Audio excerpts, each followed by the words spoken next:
Dit is het Frieske Nijs van Vreed 28 augustus. Goeie toeristische simmer voor Friesland. Waardvereniging telt haaien in de Waadzee. En Drachtse Compagnie houdt supermerk troch crowdfunding.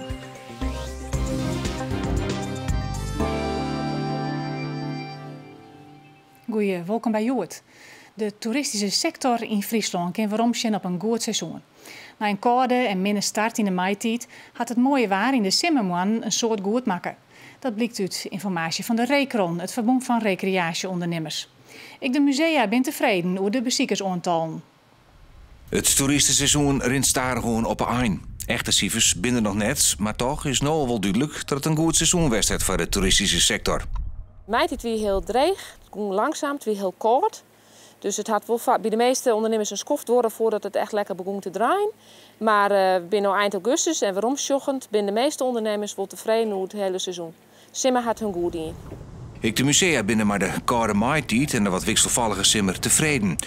U zit er naar boven binnen, liek wel vaker, de Waterlanden. Er binnen echt in West dat het hartstikke vol ziet en geen verhier fiets meer te krijgen wie. Dus de pieken op de Watereilanden die springen er eigenlijk elke jaar wel uit als het mooi waar is. Duidelijk is wel dat de vraag naar meer luxe en goede verzendings nog altijd toeneemt. Ze willen allemaal tegenwoordig 16 ampère stroom, een vaste wateraansluiting, een riool graag. En gewoon ruime douches met alle voorzieningen erbij. Als het niet schoon is, word je gelijk op afgerekend. En dat is gewoon zo. Toeristen boeken haar een vakantie, ik hield dit letter, vooral op een camping. Als het waar mooi wordt, dan pas gaan ze boeken. Soms boeken ze een kwart en als het mooi waar is, dan boeken ze bi.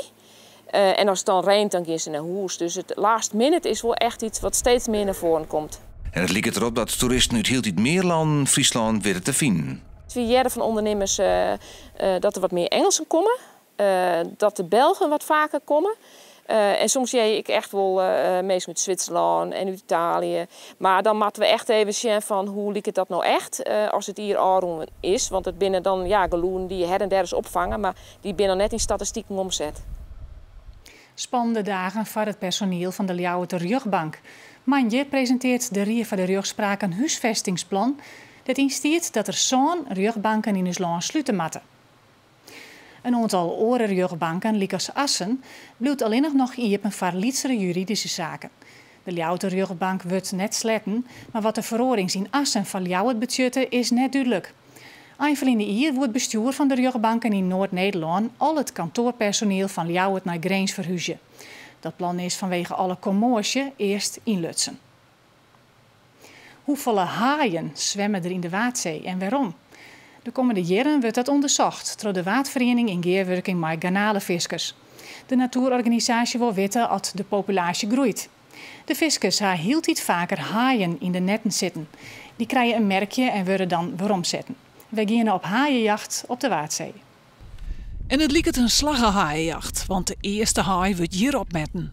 De viskers lijkt wel te liets voor een merkje en is juist er al vangen als bijvangst door een garnalenvisker. En krijgt die bijvangst, maakt de garnalenviskers extra geschikt voor dit onderzoek. Nou, de laatste jaar vangen wij een stuk of 4, 5 in een week. Dus, en dat zagen we eigenlijk amper. In die jaren daarvoor is het eigenlijk sporadisch dat we een haai vangen, zeg maar. Er wordt al meer. Er wordt alles ondien om nog een vask en grutter exemplaar aan boord te krijgen. We visken tussen het Amelon en Schiermonnikoog in het zeegat. Maar het bloot bij wat lietsgoed en garnalen. Het minderwaar eerder deze week is spulbrekkers is de garnalenviskers. Ze hadden nog even de tijd om een haai te vangen, want het onderzoek door het mogelijk wel 10 hier. In die tijd moet er een antwoord van worden op een aantal vragen. Nou, we willen weten wat er onder water gebeurt met de haaien. We krijgen van garnalenvissers te horen dat ze regelmatig haaien aantreffen tussen de garnalen. En we willen weten of die aantallen aan het groeien zijn, welke soorten het zijn, of het mannetjes of vrouwtjes zijn. En uiteindelijk willen we weten wat ze komen doen in de Waddenzee. Ook de deelnemende viskers willen weten waarom zij de laatste jaren zo volle haaien in de netten hebben. Maar er is nog een reden. Ik vind het heel belangrijk dat we met elkaar aan tafel zitten. En elkaar niet met de borden bijl te lijf gaan. En probeer, kijk, wij kunnen hier ook weer wat van leren. Maar 2 garnalenviskers ben je er nog net. Als het heel kind, moet er nog een paar bij. Maar hij heeft ook Wieringers benaderd en het Terschellingen. Dus, ja, en heb je eigenlijk een breed beeld bij de Waddenkust langs, Terschelling, Lauwersoog en Den Oever. En dan krijg je een beeld van het hele spul. Een bijzondere verhuizing in Ljouwert van de Midje. Het beeld de Iesfretter, beter bekend als de Alvestederrieder, is verkast naar het plak dat het beste past bij de nieuwe Elfstedenhal. Dat tenai, als die komt, de Alvestedertocht start. Het ziet er apart uit, zo'n grote broense man op redens die het heel stadig door de loft zweeft. Nevens de verhalen is de hel van 63 al te lezen op het gezicht van de reetrieder. Doet er een voele, koude wienwaarde en het ijs vol squarren ziet. Het beeld had jaren voor het WTC-gebouw staan. Maar de rieder had nou een plak van dat er thuis lieken te jaren. Dat er van nou hopelijk een protestanten hier binnen. Nou, is er misschien hier beter, nog een beetje beter te plak. Ja, prachtig toch. Dit maakt het plaatsje compleet. Naast het hutrennen zonder goede tarriering zorgt het voor blessures. Als je landt steeds maar op het asfalt, dan belast je eigenlijk 3 keer zo volle lichaamsgewicht als gewoon qua gewichtsbist. Kolonel Vleender Gerbe Verhaaf had het commando van de Vleenbasis Ljouwert oerdroegen op kolonel Vleender Danny Traas. Daarbij wie een ceremoniële plechtigheid. De nieuwe basiscommandant houdt een taspraak en de F-sections gingen de loft in om informatie over de basis te vleenen. Er is juist gezocht op de Waadzee naar 2 vermiste kitesurfers. Die wienen van Haas onderwijs naar Vlieland. Omdat het net duidelijk wie, als ze er wel onkwamen wienen, waar het alarmslijn. De surfers kregen via de sociale media in de gaten dat ze zocht waren. Ze wienen likwijls waarom in Surg en hebben haar melden bij de KNRM. Extreme wetteroerlijst in grauwjuste midden, naar de zwiere buien die het over de provincie gongen. Verskate stritten stroepen onder. Auto's en fietsers hier een grote moeite om terug het dorp te komen. Het wetter streamde ik de tuin in. De dwarpssupermerk van Drachtster Compagnieën blijft definitief iepen. Door een crowdfundingsactie. Het hadden initiatiefnemers het op ludieke wijze bekendmaken bij de optocht van het dwarpsfeest. Mijnoor waard er de aanroende tijd €65.000 ophellen om de dwarpswinkel iepen te houden. Een soort versierde wijn vermoord bij de optocht in Drachtster Compagnieën. Er zit hier tussen, maar een wel heel bijzonder boodschap. Want het dwarpswinkel, die het dichtwegen te gaan, is definitief redden. We hebben deze week uitslag gekregen dat we een hypotheek kregen. En hij komt zien te laten, hey, het gaat terug. Door de inzet van die crowdfunding, dan heeft hij eigenlijk zijn eigen vermogen, wat eigenlijk bij die zelf heeft. Dus dan lijst zelf geld in en dat is makkelijk dan. In de winkel zullen meestal ontwerp maar een beheining die opvangen worden in een zwartborkerij dicht bij het dorp.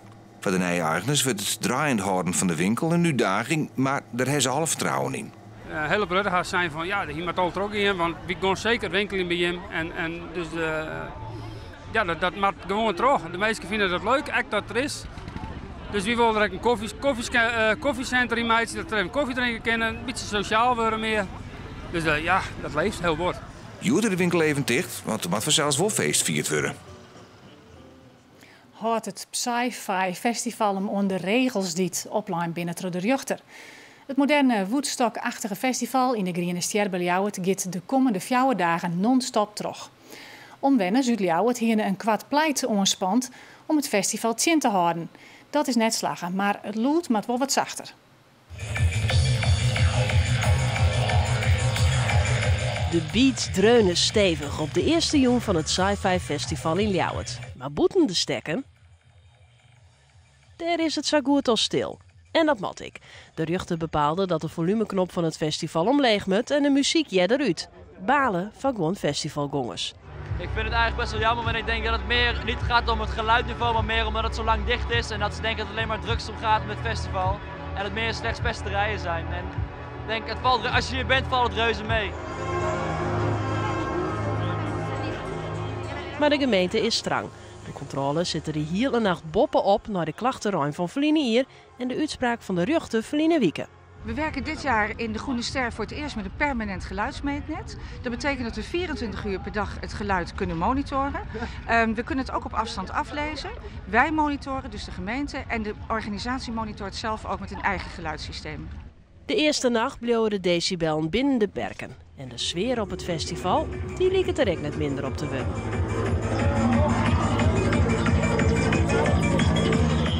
Het is nog steeds luid genoeg. Er is wel veel gedoe geweest, hè? Klachten van omwonenden. Wat vind je daarvan? Nou, ik denk ook dat het te maken heeft met het festival, wat voor mensen hier komen en wat voor festival het is. Het is natuurlijk vreemd. Het is een beetje Woodstock-achtig, maar dan in 2015. Dus mensen hebben toch zoiets van, ja, wat gebeurt daar allemaal? Wat zijn het voor mensen? Zijn die wel te vertrouwen? Ja, en dat daardoor mensen een beetje bang worden en gaan klagen. Ik denk dat dat er ook een beetje achter zit. Goud voor Daphne Schippers van een beetje op de 200 meter. Van een orenwadder, maar de Huttering-campagne Fit My Femke is een groot succes. Een protte mensen binnen in training voor de loop op 3 september. Misschien doe je ook wel mee. Tarrieding is het allerbelangrijkste in de Huttering-sport. Om je conditie werkje, blessures voorkomen en vooral goed materiaal aanschaffen. Wij zochten uit hoe je fysieke klachten voorkomen kunnen. Ik ben Ronald Hoekstra. Ik ben Ante Langeberg. Ik ren ongeveer 5, 6 jaar. Ik ren het ook 5, 6 jaar. En het rennen is gewoon altijd hartstikke leuk. We komen heel vaak dezelfde mensen in. En ja, Friesland is gewoon een perfecte provincie ervoor. En je loopt er de kleine aan en stappen er door uit en je kunt draven.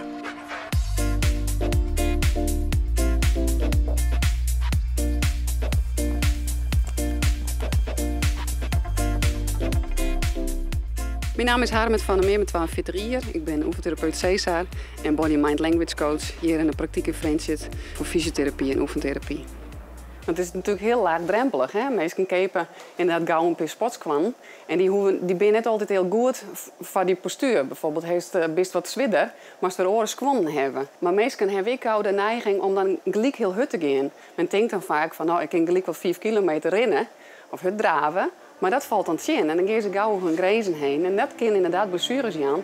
Aan knibbels, gewrichten en spieren, maar ook aan scheenbeen.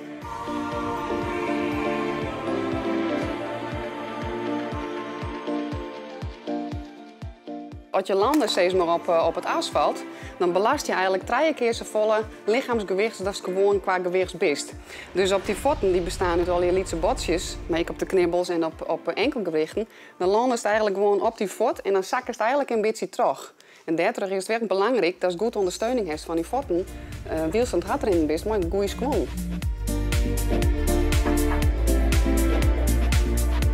Nou, het is heel goed om toch maar een programmaatje te beginnen. Dat is een beetje ondersteuning heeft, waarin verteld wordt hoe vaak, hoe lang en hoe het als draven maakt. En dat is het heel rustig op gaat bouwen. En dan echt ik dat programma een beetje probeer te volgen. En ik voel hoe die lief eigenlijk voelt op dat moment. Als ik vind toch eigenlijk wel wat zwier, ga dan net een stap harder, maar door eigenlijk hetzelfde programma nog eens een keer opnieuw. En ontstaat weer het nijs van Vreed 28 augustus. Morgen en snijn is er een editie van Joert om 6 uur de jongs.